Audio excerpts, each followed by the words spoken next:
Hey everyone, I'm Kristen, the cross-stitching runner, and welcome to my channel. I want to say a big hello and welcome to all new and returning viewers, and if by chance you've stumbled across this channel is all about cross-stitch with a bit of life stuff thrown in, and this particular episode is a little bit different to a lot of my regular videos because this one, as you've potentially seen by the thumbnail, this is a stitch with me, something that I haven't done for quite a few months and something that I do enjoy doing. So I hope that you enjoy this particular stitch with me.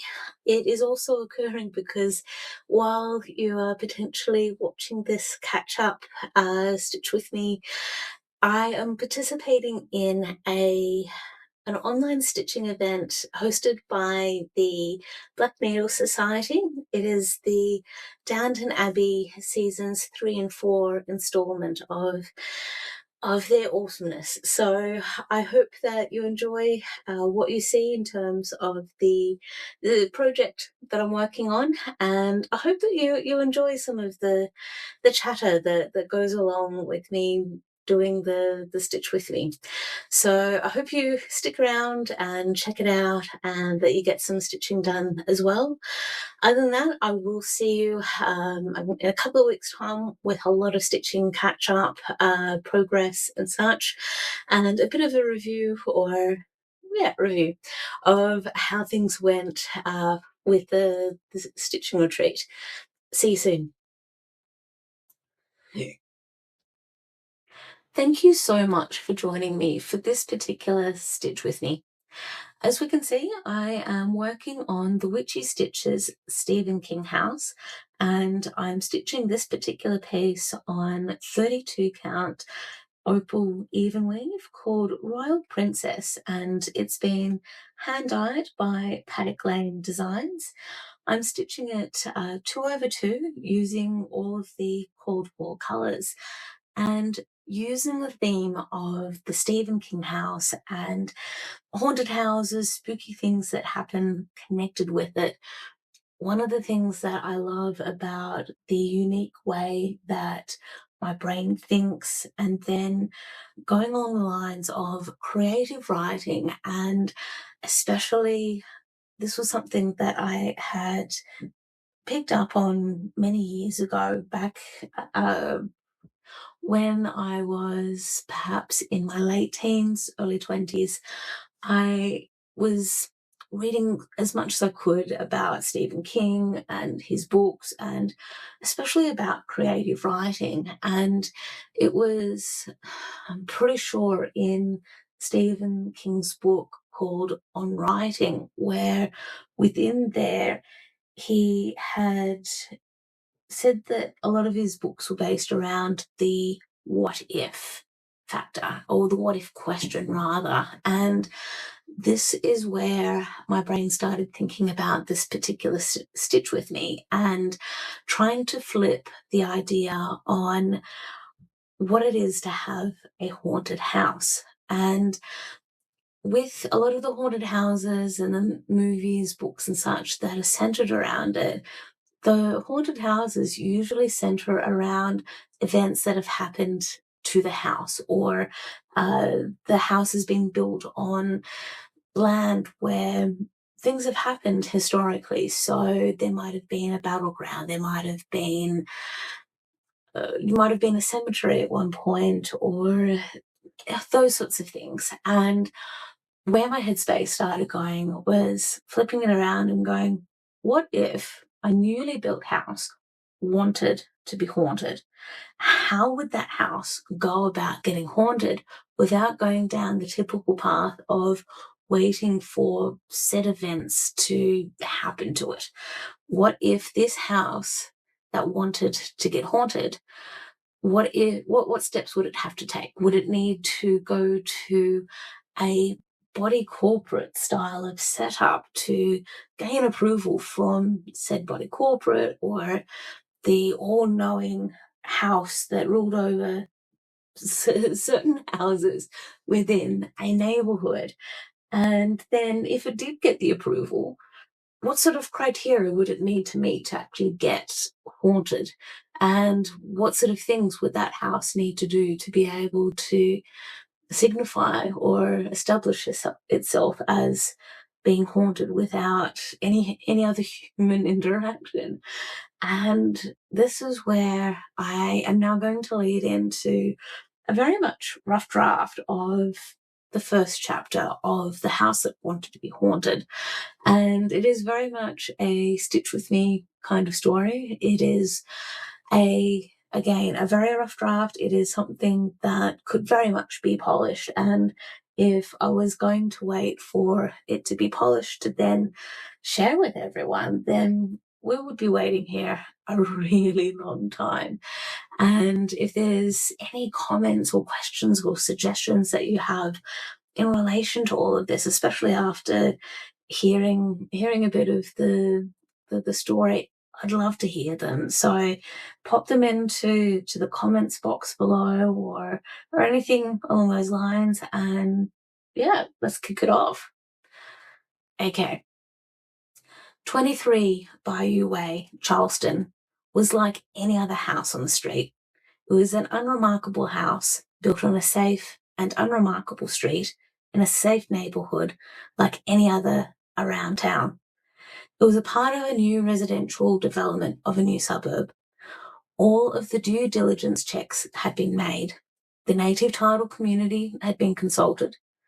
Historical checks and research brought nothing up of significance. The developers were not building on consecrated land or anything that would make people sick. All materials used for the houses and street were quality checked and sustainably resourced, none of which had been impacted by traumatic or tragic events. The houses on Bayou Way were had even established their own version of neighborhood watch, using the streetlights, opening and closing of curtains, and their families as a form of Morse code to communicate with each other. It was so effective that the residents felt safe enough to leave their houses and cars unlocked, knowing that they wouldn't be broken into or stolen. Everyone who lived on Bayou Way were responsible, boring people. They lived vanilla, safe lives, going to work and school nearly every day. Weekends were filled with parents taking kids to sports or birthday parties. The houses and gardens were tended to and maintained. Occasional arguments would ensue, but nothing to call the police for. Parties and fun were had, but rarely got out of control. 23 Bayou Way should have felt proud to be part of this community and safe haven. And even it was, to an extent. It was bored, though. It had had many families living in it over the years. Its owners had decided that it would become a home for Defence Force families. Movie nights were a big thing for many of the families that had resided at number 23. Horrors and thrillers frequented the television throughout the month of October, sometimes September too. I want to be a haunted house, not just for the month of October, but an all-year-round haunted house. Number 23, Bayou Way, fluttered its curtains during one of the monthly neighborhood watch meetings. Why? We're such a nice, quiet neighborhood. Don't you like your current family? Number 30 flashed its porch light in response. I like my family well enough. It's just like every other family that comes and goes.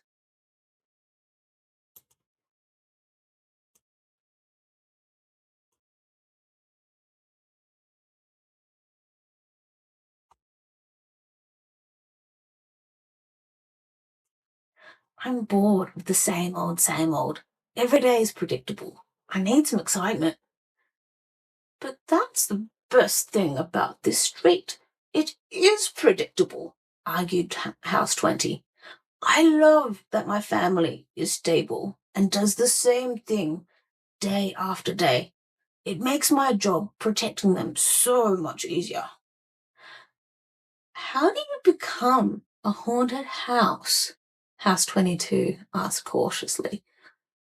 No, House 23 started, you have to have something bad happen to you or be built on a bad patch of land, House 25 interjected, like a death of some kind, or many deaths, or be built on a cemetery, or a spot where a war or battle happened. Is that true? Quizzed House 22. House 23 flashed its port light once for yes. Well, that's it then, grumbled House 30.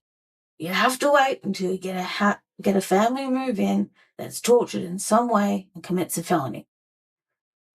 Or it brings in a possessed object. Surely there's a higher chance of that happening, considering the people who regularly move in and out, piped in House 29. Stop encouraging it! I don't want a haunted house next door to me, or the same street as me, grumbled House 21. I'm with House 20. I like how quiet this street is and the way people live along it. I love the family who live under my roof, and I'll do what I can to protect them, as we all should. Having a haunted house on this street will bring nothing but trouble. No one will want to live on Bayou Way. Everyone will move out and will become neglected and run down. Our gardens will become overgrown. Squatters will move in, and the police will be here more often than not. The houses were quiet after that, pondering what House 20 had said. It had dampened House 23's thoughts on becoming haunted, but not extinguished them.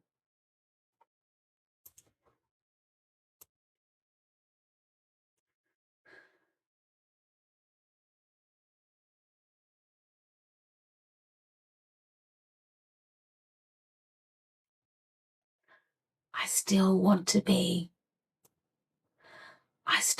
a haunted house. I want to be that house that people have a strange fascination with. I don't have to be a scary haunted house.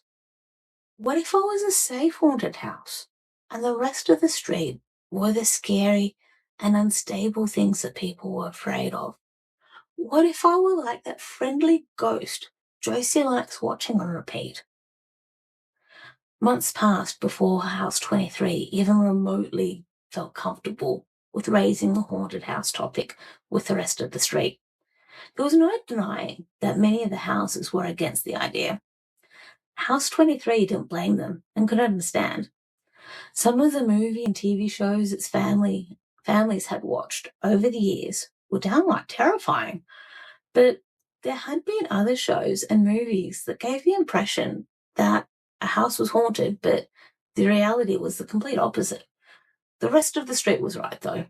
If the folklore was anything to go by, it had to wait for a tragic event to occur or for one of the families to bring something into it to make it a haunted house.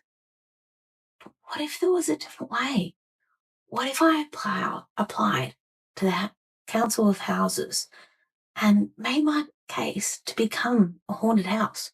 Stacey, for example, had done an assignment on historic homes that were open to the public for tours.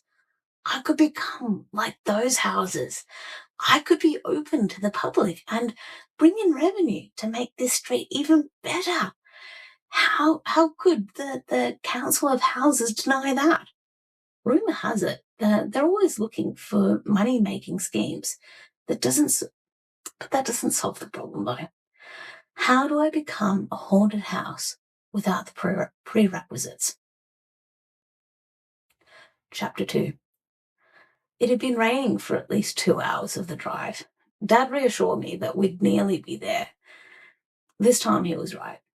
From what I could tell from the partly fogged up windows, it seemed like a nice area. Finally! A new build!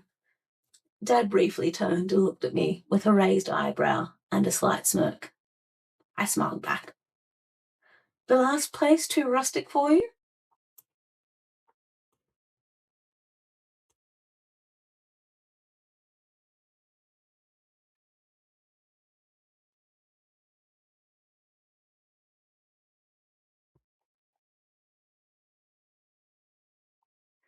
Oh, come on, Dad, I laughed. Rustic doesn't even begin to cover it. How many times did we have to patch the roof or fix a burst water pipe? All right. Then there would be the cold spots you kept complaining about when all you had to do was put on another layer of clothing and you'd be fine. I rolled my eyes and looked out the side window. Not in the middle of summer, Dad. I glanced back over at the GPS. 23 Bayou Way. Like, by the way, you've got to get a little something going on here, Dad said. I couldn't help but smile and chuckle a little. Dad's jokes were always so late. I know he's trying. Neither of us really wanted to move. As old and rustic as the house was, I loved the character it had. These new builds just aren't the same. Whenever we watched those house hunting shows and those buyers grumbled about a house not having character, I always thought that it meant they didn't have character and it made a cool.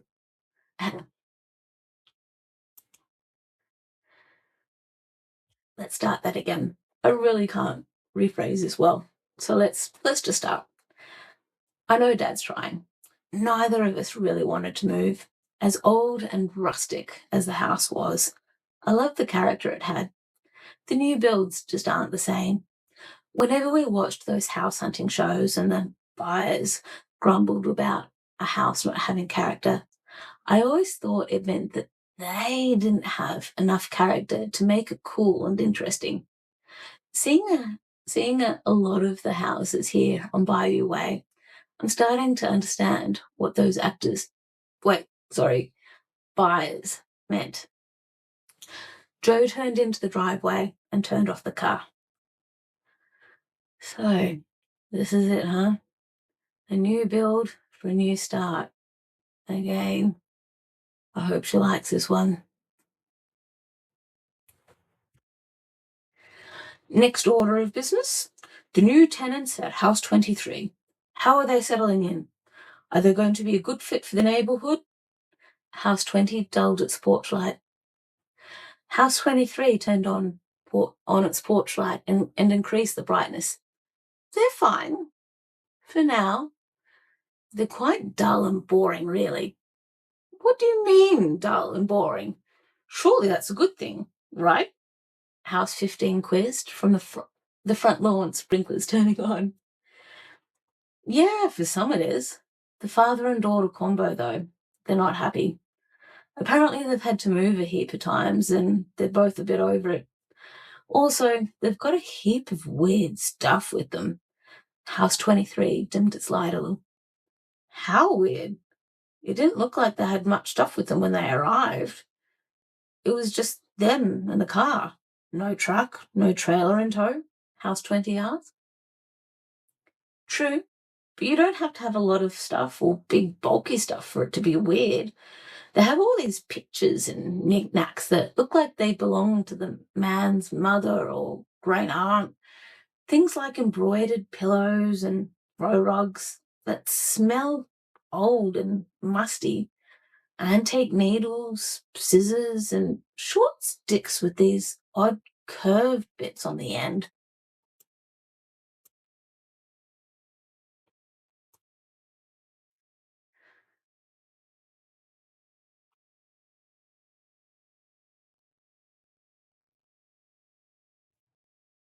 Could any of them be possessed or House 15 started to ask before the rest of the houses turned on their garden hoses and pointed them at the house. Shh! House 20 hissed. We don't need any more of that nonsense talk. Didn't you get the flyer about staying quiet on that matter? If the topic wasn't brought up, then House 23 will forget about its desire to be haunted. So, for any other house who has missed the same flyer, hear me now. There will be no more talk about becoming haunted or going to the Special Council for Houses to gain approval for such things, because this neighbourhood must remain as we know it now and forever. And with all of that, the houses slowly turned off their porch lights, garden hoses, and sprinklers, leaving house 23 the last one to turn off its porch light. So that's it for that particular component or installment of the story in terms of the house that wanted to be haunted. Me being a narrator for these kinds of stories, obviously I'm not quite cut out for it, so thank you for bearing with me on that. I do try to bring a little bit of flavour to it, and I'm definitely not changing or not quitting my day job to try and become some kind of audiobook narrator or anything to that effect. So listening to a lot of audiobooks is pretty cool though. It definitely helps being able to listen to a variety of audiobooks while stitching and so forth. And in terms of any physical books that I'm actually reading, there is one book that I've just recently borrowed from the library, and it's a physical book, and I'm having an absolute mental blank on what it's called. It's in a different room. I think it's called It Will Just Be Us, or something to do with that. And I'm only up to chapter 3, perhaps chapter 4 at the latest, and so far I'm actually really impressed with how it's being written, and it is centered around a house that is haunted, and it's a generational home, and the main character, she sees ghosts in her house and just knows that, yep, okay, it's just residual energy and it's memories in the house based on people who used to live in the house in terms of previous generations. And she's even seen bits of herself in the house as well from when she was a younger child, and seeing her older sister and her mum, and just the memories that the house has held on to. And that, I think, is fascinating to me, just seeing that slightly different take and noting that this particular story that I have tried to write, this was written well before I had borrowed the book from the library that I'm doing a poor job of recalling and talking a little bit about.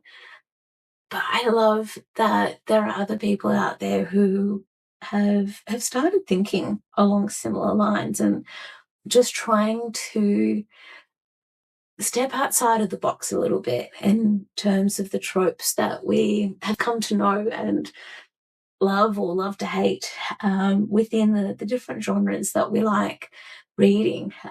So I know that with a lot of the horrors, thrillers, psychological thrillers and such, that we know that when you're with a group of people, you should never separate, and that the person who tries to be the big strong one says, okay, look, you guys stay here, I'm going to go outside or go and investigate, they typically end up dead or go missing or something to that effect. Some of the tropes that some people like are the memory loss, amnesia style of storylines, and that helps with the case of confusion and trying to figure out what's going on and who's done what where and how. And then with other storylines, historically, I've enjoyed but got bored of reading some of the romantic books, especially the Australian country outback themed storylines, where typically it is a strong female character who has taken over the family farm, and they are told by neighbouring farmers that they can't do it, they can't hack it, that farming is a man's job and that they're going to fail. And typically there'll be a newcomer come to town who's a farmer, or they might be policemen, or then something to that effect. and the strong female character will refuse that she likes the dude, and that it's like, no, can't fall in love with the dude because it means that I'm going to be weak, and all the rest. A big event will happen, whether it be a fire, a drought, a flood, something along those lines, and the newcomer, the male lead, somehow is able to help out in a way, and the strong female lead then sees the male lead in a different light and realize, okay, yeah, maybe you're not so bad. Maybe we can do a relationship and it can all work out. And then they make up, and that's the story. So I know that because of those sort of storylines, they're popular though. And I guess partly because I've lived a country life, I know that's not the life for me. It is, but it's something that I know is a popular storyline, and it's also something very similar to the TV show. And I've got Gilmore Girls on the brain. It's not that. It's McLeod's Daughters. That is a TV show I do love to watch, and it's got some of those nice country themes to it, and yeah, it was popular for a reason. So it's just one of those sort of things. But with the house that wanted to be haunted, if there's any direction you'd think that this story could take, if there's any changes that you think could be made to it, I'd love to hear it, because this again is very much a work in progress. It is far from perfect, and I'm not going to pretend that it is, especially when you heard me partway through it get very tongue-tied and restart a part of the story. So thank you so much for bearing with me on this one.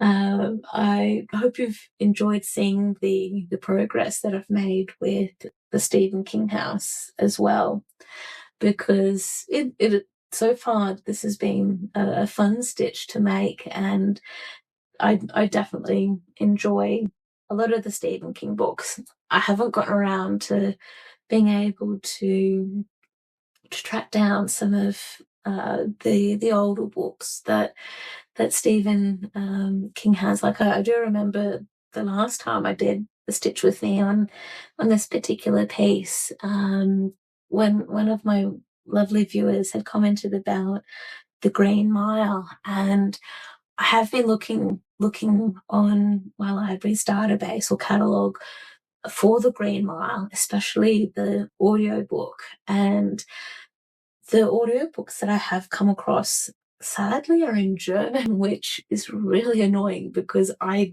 don't understand the German language to be able to justify borrowing it and listening to it. And I think my library should have a copy of the Green Mile. I'll need to look it up, but that was definitely a really good movie though. It was done very well. And I've seen on Netflix at the moment that the movie Christine is on there, so it'll be good to watch that again.